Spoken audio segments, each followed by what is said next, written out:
Welcome back to another episode of the PERTH Fit... I've forgotten the name of my own podcast.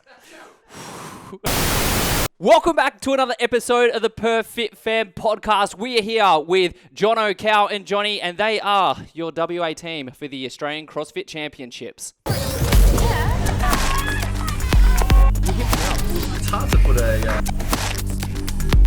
Even on stage, like my knees... Frame you up.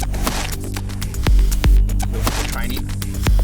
In the rush of things, you can still stay controlled. Fitness. All right, before we go any further, I better introduce you guys and I better explain a few things to anyone watching the video before we go. So we got Jonathan Dunlop, Cal Foster, Johnny Champion, all good friends and all qualified for the first time. Not all for the first time individually, but the three of you. Yeah. So Cal and Johnny's first time for a CrossFit Sanctionals event that we'll be going over to in 3 weeks. Less than 2.5. Is this going to work better if I hold this up or just pass it? Yeah, you just got to pass it around. So this is what I've got to explain for those who are listening to the audio. It's not really going to matter, but for those who are watching the video, so our little puppy, little Rich Fronin, the baby Frenchie, he ate through the cords of one of our headsets. So Cal is sitting next to Johnny holding up one of our lavalier mics, the mics that go on your collar, and hopefully that sound works. We'll swap like halfway through. And just Yeah. keep my forearm fresh. Just so your forearm doesn't go. Training is grip strength.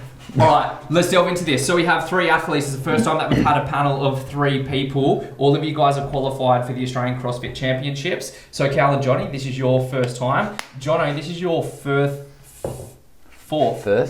I better say fourth. This is your fourth CrossFit Sanctional, so I'll start off with you. I saw you compete in, it was your first Sanctional just over 12 months ago, which was this competition that you're going back to, the Australian CrossFit Championships. What was your experience like in your first time out there on the floor?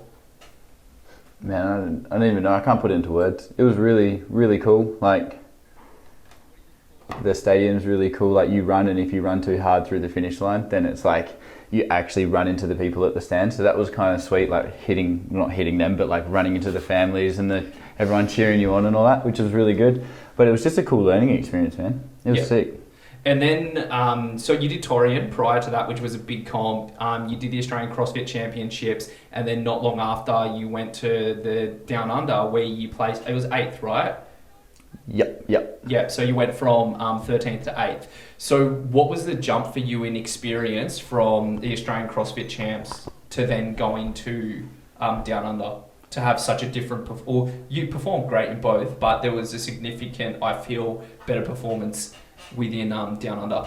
Yeah. I think it comes down to 2 factors, two limiting types of limiting factors in the sport of CrossFit, and then just the mindset.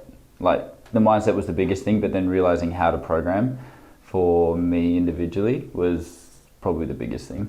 So when you say the mindset, was that outside of competition? And this is one thing I'm going to chat to the boys about, because I think that you went through it, is when you go out there for the first time, you're competing against a lot of people that are your idols. So is that part of the mindset, or is it how you saw yourself during the competition or leading in? Probably leading in, and then just being ready to leave it all on the floor. And like, I don't know how these boys are, I don't know how everyone is, but with, like, you kind of see like the Matt Fraser who finishes an event and he's tired, but he's walking. Mm-hmm. And I just had to like let that go and realize that I'm not that fit, so I'm gonna have to die and mildly cry. Yeah, I cried after games day, so I can relate with that. Oh man, that was bad. That was bad. Yeah. Have I told you I'm the second fittest intermediate athlete ever? Who's first? I'm so glad. Nathan Hanna. Yeah. Yeah. You remember? Yeah. Oh my god, it's Nathan Hanna. Yeah, but that F45 playoff check? Yeah, he doesn't have one of those. No, I don't have one of those. Johnny does though. Yeah. Thanks. So moving over to you boys. You both have qualified as a team before, and being an individual was both long-term goal for you guys, narrowly missing out in the past. Mm-hmm. So what did it feel like to get your invitation that you've made it as an individual athlete? I'll go. Yeah. It was it was good. It's 5 years or however long I've been doing this for. It's those sacrifices that you've made over those 5 years paying off.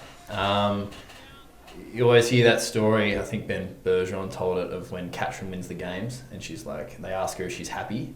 She's like, yeah, kinda. Like, it's not the happiness that you go and think it's going to be because you've hit this peak that you think was the be all end all. It's like, okay, cool, I've done what I've set out to do, but you know, have I enjoyed the process along the way? You know, was it all worth it? You know, all that kind of thing. What have I learnt out of it? You know, not so much like, cool, I'm going to get a big cardboard thing with my name on it. You know, I'd be hell stoked with that. Yeah. I got two of them right now. No, I'm joking. Sorry, I should not let you digress. That stuff's all cool, and it's really nice, and it's super humbling to be able to go there, and you will definitely learn a lot out of it, especially for John and I being our first one. But I found that it wasn't the whole like, yeah, I've done it. This is happiness. This is what I've set out to achieve. I can die happy now. Were you expecting to feel that? Like, were you prepared for that? No, not at all. And this is all part of the learning curve. Like, it's like I've had it written on my wall in my gym for 4 years, like regionals. And then when regionals went and sanctionals came, it was sanctionals. And then you finally get there and you're like I'm super proud of myself, don't get me wrong, but it's not the elation and the happiness and the final destination that you expect it to be. Have you prepared yourself to have those feelings again once the competition's done? Yeah, for sure. I think so. I feel like, and John and I were talking about this today, I feel like at the end of the day, like, this is cool what we do, but we just exercise for time. And you're good at it. Yeah, and we happen to be good at it because we've put the hard work into it. But, you know, Jono and I have got families. John's got another life outside of... Zero hobbies outside of Yeah. So for those who couldn't hear, Johnny just clearly stated that he has zero hobbies outside of CrossFit, which he lives a perfect CrossFit athlete life. But yeah, I feel like it's really cool what we do, but it's quite selfish at the end of the day. Yeah, how do you deal with that? Because like you said, Jono and yourself have 2 young kids, under 2, right? Yeah. Yeah, under 2. Yeah, 2 young kids under 2. Lucky you both have very supportive wives, and you both run businesses. So you both run gyms of your own. So Jono, Northbound CrossFit, and Cal, the Movement Southwest. Mm-hmm. So then how did you go juggling all of that to go into to be able to be where you are? For me, that's the hardest part. I mean, there's no such thing as balance. It's just, I don't feel like it exists. It's like, it's priority. So figuring out what is your priority and then working it between that. Like, first and foremost, it's my family, and I've got to make sure that Shelby, my wife, and my daughter Molly are happy. But I struggle daily with the guilt that I'm being selfish and I'm not putting enough time and effort into family. I'm not putting enough time and effort into business. And thank fuck, can I swear on this? Thank fuck I've got a supportive wife. Can I swear on this? I'm just going to do it anyway. We get called from Facebook. I'll go for it. Yeah. I've got a supportive wife and a supportive community around me with the coaches at the gym and everyone, because I just wouldn't be able to do it, you know, without it. But yeah, it's definitely something I struggle with, and I can't speak for Jono, but it's hard, man. It's definitely hard, but at the end of the day, I feel like you've got to weigh up how much you're putting into your bucket, how much you're taking out of your bucket, and just making sure that everything, you know, you're not stressing yourself out too much, and, you know, there's more important things at the end of the day than what we do. I'm going to come back to John on that question in a sec. So Jono, how do you deal with it, with having a family? Yeah, I'd probably just ditto what Cal says. Like, Hannah's super duper supportive. And Hannah's your wife. We're not talking about Nathan, Hannah. No, yeah, not Nathan. No, yeah, Hannah, my wife. Yeah. Most plugged guy anyway. Yeah, she's super supportive, and I wouldn't do it without her. Like, there's no way. Cal wouldn't be able to do it with Shelves. Sorry, Cal, but you wouldn't. No, God no. Yeah. Fuck no. Oh, shit, God no. We got a rogue here. All right, so Johnny, your chance to jump in. So I train with, you're my coach, actually, technically. You're my F45 playoff team champion, co-champion.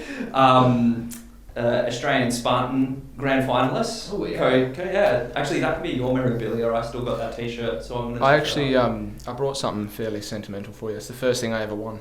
Was my novice boxing titles. Oh, no, dude, that is sentimental. Thank you So much better than a hat. Yeah. Oh, sorry, Dan. Okay, so we spent a lot of time together, and I know how disheartened you were when there was the structure changes with CrossFit. Yeah. Because your goal and your soul goal, like you said, you don't have hobbies. Like this is your hobby. This is it. Yeah. Yeah, this is your life. It's what you do for work. It's your hobby. It's where you spend all your time. And your goal and focus was to go to regionals. Yeah. And then they took regionals away, it became sanctionals, and I know you were quite disheartened for a while, but you qualified. So first of all, first part of the question is, how did you feel when you got your individual invitation? And to follow that up, do you think that it's the same feeling that you would have got had it been regionals in the old structure? This is probably going to sound a little bit odd considering how attached I was to it, but it didn't really give me like a hell yeah, I finally made it sort of feeling. Mainly because of, like, I was similar to what like Cal was saying, where you've got it up. I'd written it down by 24. I wanted to be a regionals athlete, and that was my goal. That was sort of the stepping stone on the pathway to trying to make it to the games. Of like, I have to make it by 24, and that was sort of became like almost like that became my identity day to day, because that's all I did was just train and CrossFit.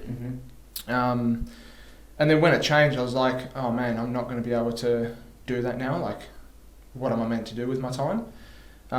So I sort of already had to come to terms with the fact of being an athlete doesn't mean that that's who I am as a person. So I had to sort of get through that, get used to being who I am normally outside of competing, and then competing became a lot more of a thing that was actually personally just for me, and it was fun and I enjoyed it. Mm-hmm. I still want to be the best athlete I can be, but it's not... Like, if I never made it, it's not going to make me depressed now when I finish. If I'm like, oh, I'm not good enough as a person because I didn't qualify. Do you think that, before you go on with that, do you think that that's an important lesson that you went through before actually? 100%. Yeah. Yeah, for sure.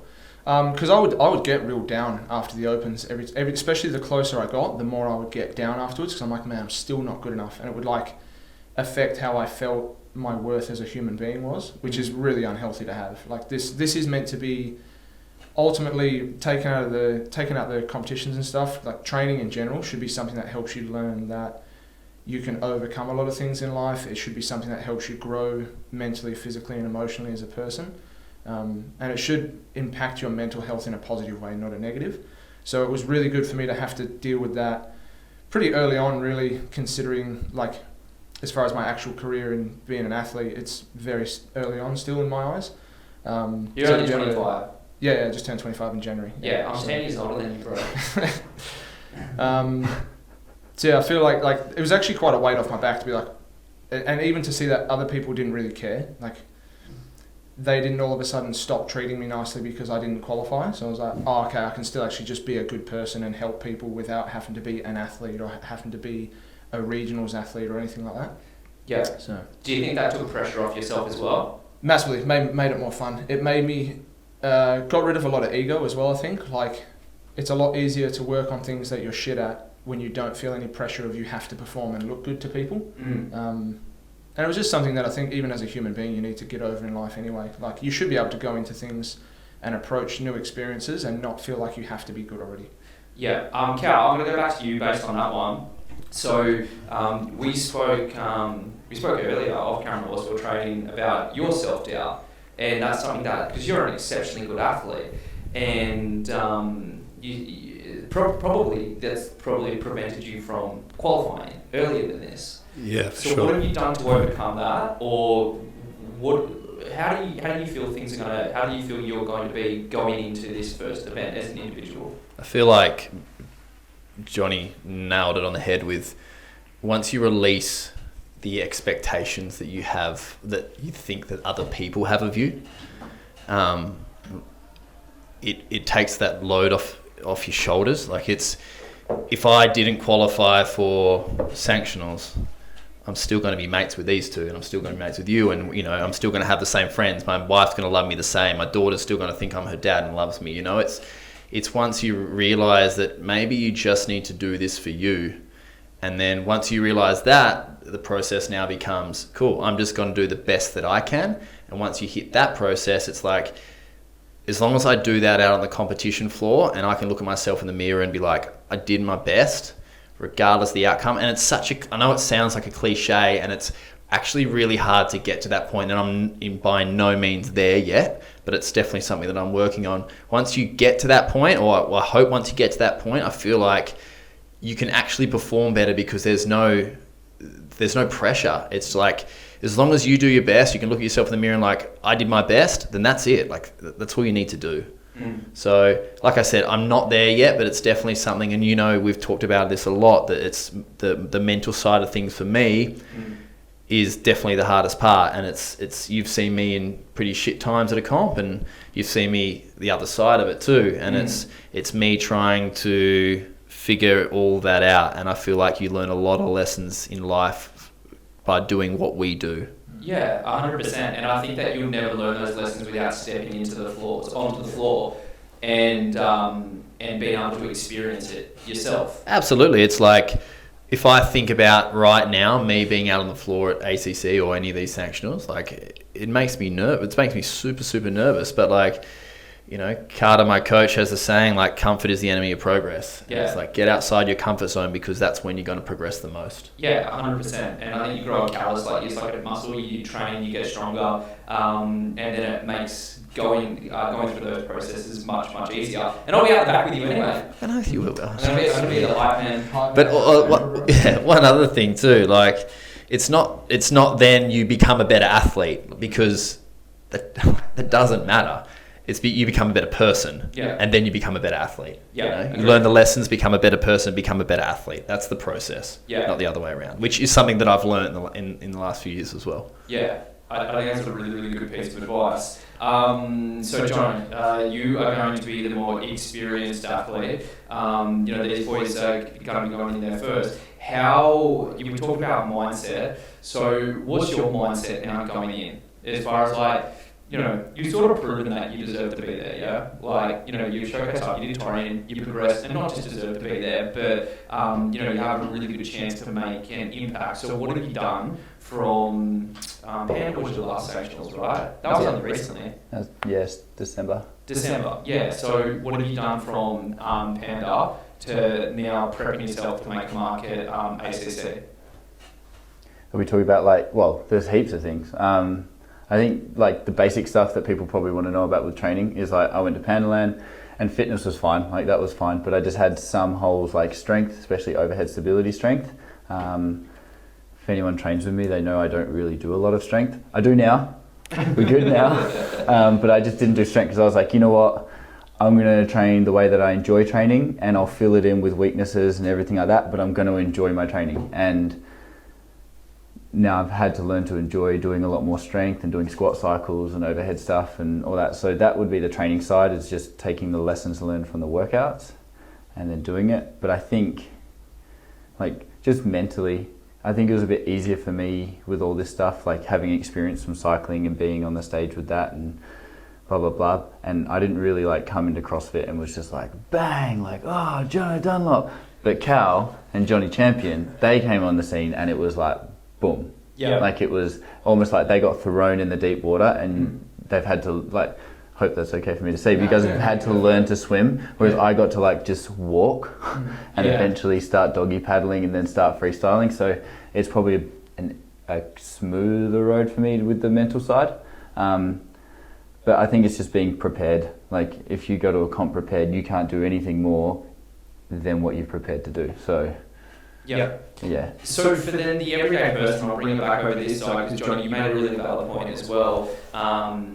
Talking about the pressure and then just being able to take that pressure off yourself to being a better quality athlete. So more so to, let's say, the RX or the intermediate athletes, or actually even the beginners, anyone that's sort of within that competitive CrossFit space or competitive space at all, I find that they have a lot of stress with this sort of stuff too. Yeah. So how can they be better at either being an athlete or just enjoying their fitness journey a bit better?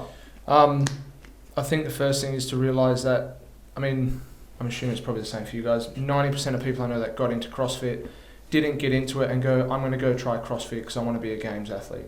Like that certainly wasn't the case for me. I just enjoyed the idea of being strong and powerful and fit, and CrossFit allowed me to sort of, I guess, try and attempt all of those things at once rather than going into one discipline. And it only really became about competing and trying to win things once I started getting into comps. Because I'm a competitive person, as most people who do this are. Yeah, of course. But being able to separate yourself from that and come back to the fact of your actual ground roots of why did I start doing this, and just anytime you get stressed out and get a little bit like overzealous with I have to win, trying to remind yourself of that, of you're actually here because you enjoy training, you love doing it. This is something I have spoken to your favourite Nathan Hanna about a lot. Is he he can tend to stress himself out with putting pressure on himself. You know, and even saying to him, like, man, you're getting into this comp because you come into training, we do the exact same style of thing every single day. You're so happy to be there and you love being in the gym and training and chatting with everyone. It's no different when you go to a competition. Yeah. It's just doing it, you get the opportunity to meet new people and try a different sort of programming from different gyms and different, you know, whoever's running the comp. Yeah. And stuff. And I even find that with beginners, we got like Frantics coming up, we got a few people in beginners doing that. And all of a sudden, Cheryl's coming as well. Yeah. And you see people's mentality switch when now they're starting to look around and go, oh, but I'm not lifting as heavy as the RX girls, or I'm not lifting as quickly as they are. I'm like, it doesn't matter. The whole point of you doing this was to get through an experience for you. Can I please have you for a second? Yeah, are you going to come on camera right Yeah, now? you're about to come on camera, so this might not be good for video, but we'll make it work. So my wave. Oh, you can look from now. So has knowing that you're going to compete changed your feeling towards how you're training now? I think that I'm probably a little bit more... There you go. Yep. I'm probably just a little bit more serious with training, adding a little bit more running. I just want to be prepared so that I will enjoy the comp and not feel that I'm not fit enough. And then, just trying to perfect more movements. You know, I asked Johnny a lot of questions about technique and just making sure I'm as well prepared as possible. But I'm looking forward to having I've got like a new goal to start training towards, and so I guess that's the next sort of step. So it'll be cool. But like, it makes you more excited to train. Like, it gives you a purpose. Oh yeah, absolutely. Like it's I'm not the sort of person who. You gotta hold it down a little bit, otherwise it blows up. Okay. Yeah. I'm not the sort of person who's going to go miss out on a training session, but I'm making sure I'm putting like 150% in every single time. So bring it on. Thank you, Mrs. McCormack. So Cal, following up from that, your guys, what's the advice, or how can people enjoy it more, take pressure off?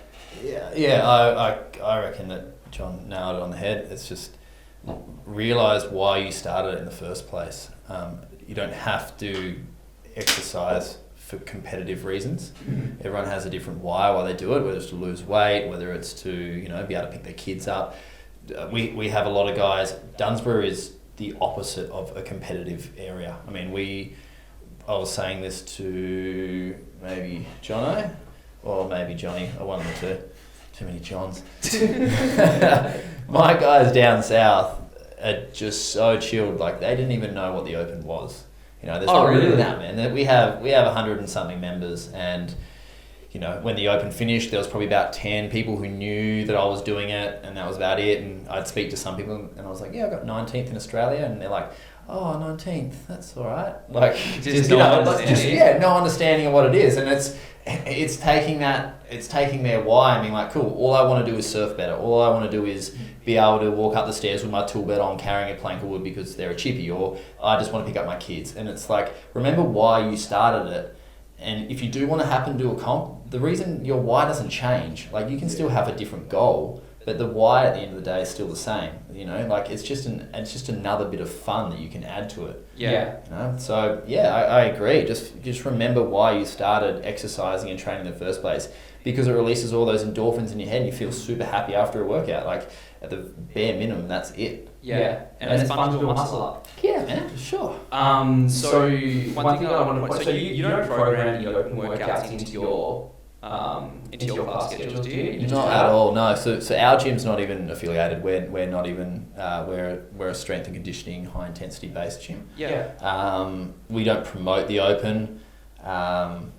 We just have a few people that want to jump in because they've kind of seen it. It's a similar format to what we do. Okay. Because what's interesting about Legion? So Legion is it was known as being quite a competitive sort of box. So I'll say that there's a vast variety of people now. When I first went, it was pretty much RX and nothing. So it was very, very unique.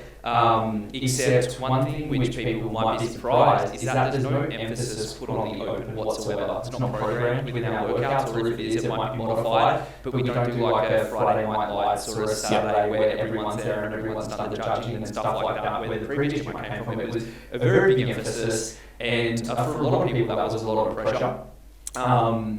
So yeah, from a competitive box that doesn't do that, I thought that was quite interesting. What about you guys at Northbound?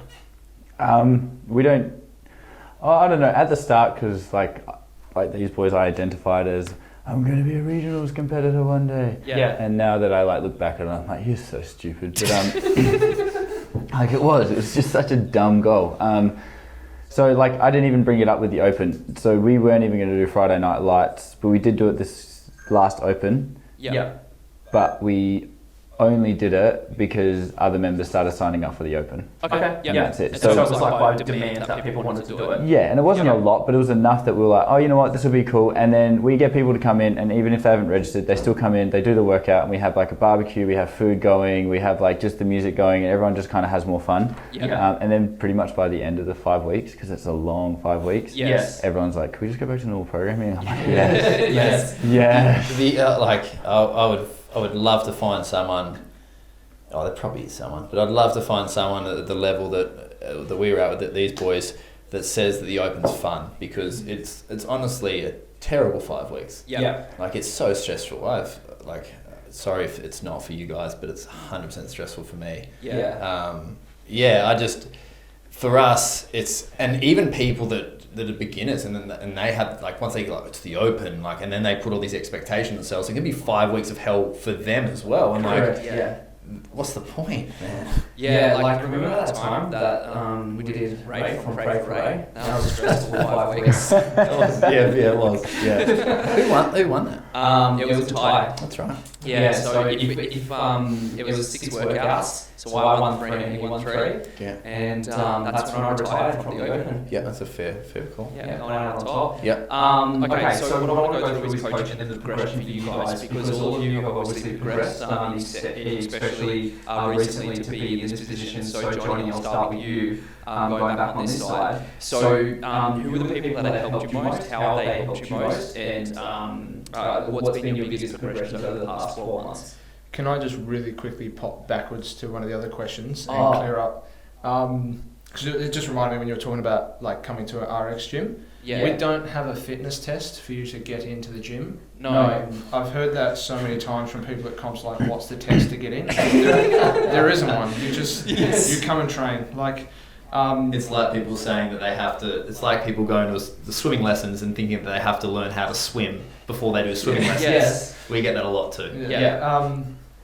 Sorry, who's helped me the most and how they've progressed the most? Yep. Definitely number one shout out has to be to Jem. Yeah. I think if there's someone, especially through my training career, that has helped me grow as a human being, it's definitely from him. Yep. He's helped me become way more analytical of stuff, way smarter with the way I approach things.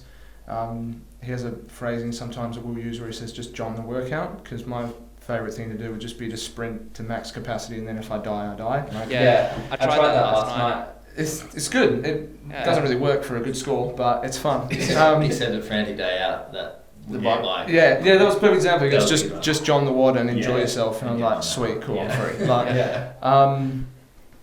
I spend so much time, probably too much, like blowing his phone up with questions, and then he'll come into the gym. I'll ask him more questions again of like how to approach things, how do I phrase things better to people.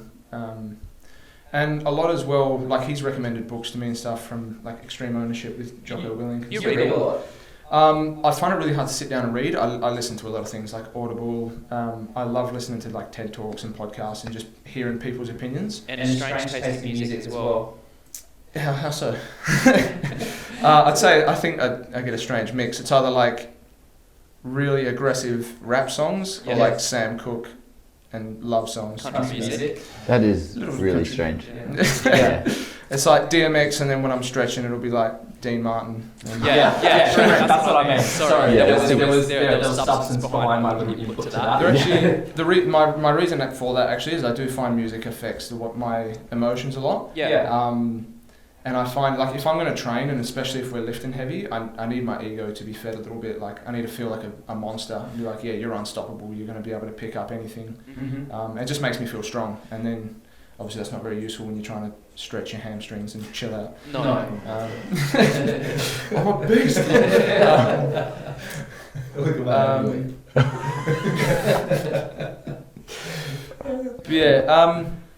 There's a lot of things, man. I love picking people's brain and just seeing how they think, and how it's not even so much how they think, but how they got there, or like why they think that way.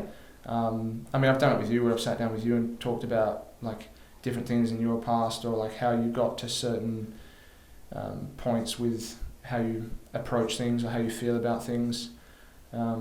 It's a long story. Yeah, and it always is for everyone. But I really like, and I found I can find things to change about myself, or inspiration from even people that are just like day-to-day people that have no interest in trying to be like good at CrossFit, but they have some other aspect of life where they're crushing it, and I can pick something from them. I think that sort of a lot comes from when I was younger, when I was trying to like learn into box and stuff. My dad always used to say to me, well, watch all these different fighters, and instead of mimicking a style, you're just going to pick everything that works for you and try and build your own person. And even stuff like that, a lot of the stuff he taught me when I was a kid has stuck with me. So like, growing up, I had him and my mum, very different aspects. He was a lot more like workhorse style. Like my training style is a lot from him. Everything's just outwork everyone, push through everything. If you don't feel it that day, no one cares. No one cares how you feel. You just push through, you keep working. A lot of the things of being able to be a kind person and control your emotions and stuff like that would have all come more from my mum's side. Okay. And then obviously my brother as well, because he got me into CrossFit the first time. Thank you, Ricky. So Cal, you had a training coach, you had to show Carter. From the game plan? Yep. It's the game program. No, the game plan. Yep, correct. And that's helped you get here. So what's been the changes for you over the past 12 months to make her bridge that gap? Before we go there, before we go there, like I was with Dan Williams from Range of Motion for 4 years, and I would not have got anywhere without him. So I just want to make sure that he gets a shout out too, because even to this day he's a massive mentor for me, and he's always been there, and he will always be there for me. So he taught me a lot. So yeah, big props to him. But I am with Carter now, Carter Douglas from the Game Plan. It was just a nice change. Sometimes they say change is as good as a holiday. So it was just a different style of training, and I've just found it's been it's super beneficial for me. In what we do, just different stimuluses on the body, change it up a little bit, different stimulus, different adaptations. So What about from a nutritional standpoint? Do you have anyone taking care of your nutrition? my wife actually. Shelves is studying her precision nutrition level 2 at the moment. Nutrition level 2. So I've kind of been a guinea pig from her, and I always tell her, because she's always like, if it's not working, don't think you have to, because I'm your wife. But I tell her, like, if it didn't work, I wouldn't do it. So she takes care of she takes care of me, but she takes care of my nutrition and everything else in my life. She basically has 2 kids. Yes, has 2 kids.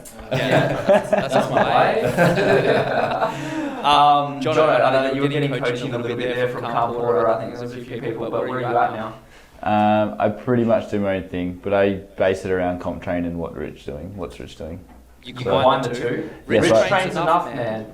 That's enough. I don't combine them. Oh, okay. No, so I do my own aerobic capacity programming and my own strength, and then I just pull workouts from one of those 2 programs, just because Froning's really, I like his style with like just the fun workouts. Like they are genuinely just fun workouts. So I'm like, sweet. Like if I'm not feeling it, I'm gonna do a fun workout so I can still get some fitness in. And then comp train's just intense. Like the intensity level is crazy, and it's always like underestimated. What about nutrition? So you were on a phone call. You were on a phone call earlier with your nutritionist. So who's taking care of that? And how much does that impact everything for you? So that's with Taylor from Sports Dietitian. Sorry. The Sports Dietitian. It's been huge. So I originally went with one of the girls from our gym, Sarah, and she kind of helped me to realise like how important it was. Mm-hmm.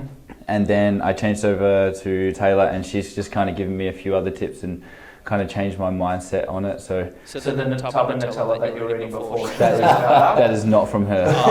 Yeah, but I'm hoping you'd say this, but she would rather me have something than nothing. So yeah, just for fuel, but yeah. Awesome. All right, to wrap things up. So we've got just under 3 weeks. All 4 of us are going to be in Gold Coast, me obviously in a different capacity.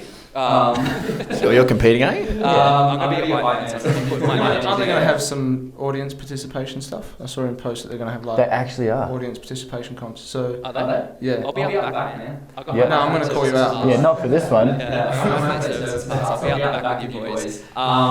So what's the one thing you're looking forward to, you're most excited about? Really succinct answer. Most excited for? When you go there, what's your vision? What's going to be like yes, this is awesome.